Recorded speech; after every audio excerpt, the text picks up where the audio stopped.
Zad Titanoboa, le serpent géant des temps préhistoriques. Imaginez-vous transporté dans le temps, il y a environ 60 millions d'années, dans les marais mystérieux et brumeux d'Amérique du Sud.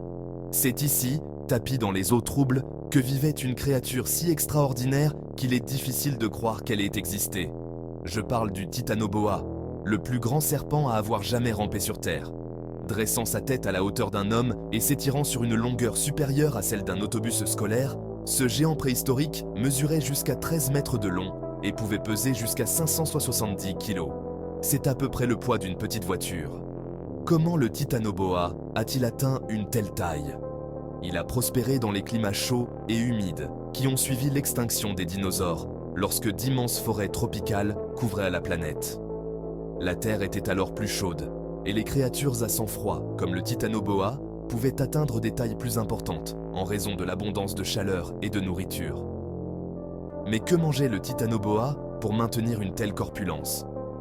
Ce serpent géant se nourrissait principalement de poissons et d'autres créatures aquatiques de grande taille. Il aurait utilisé son corps incroyable non seulement pour nager, mais aussi pour étouffer ses proies, les écrasant avec une pression immense, comme le font les anacondas ou les pythons modernes.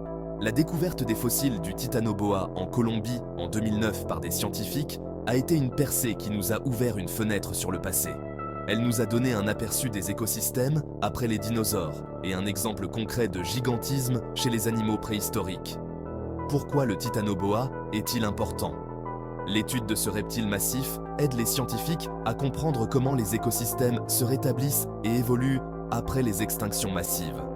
Les conditions qui ont permis au Titanoboa de prospérer sont très différentes de celles d'aujourd'hui, ce qui nous donne des indices sur les effets du changement climatique et la résilience de la nature.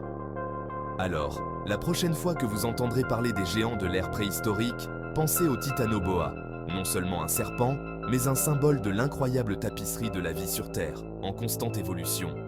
Qui sait quels autres secrets attendent d'être découverts? Merci de m'avoir accompagné dans ce voyage dans le passé et continuez à vous interroger, car la curiosité n'a pas de limite.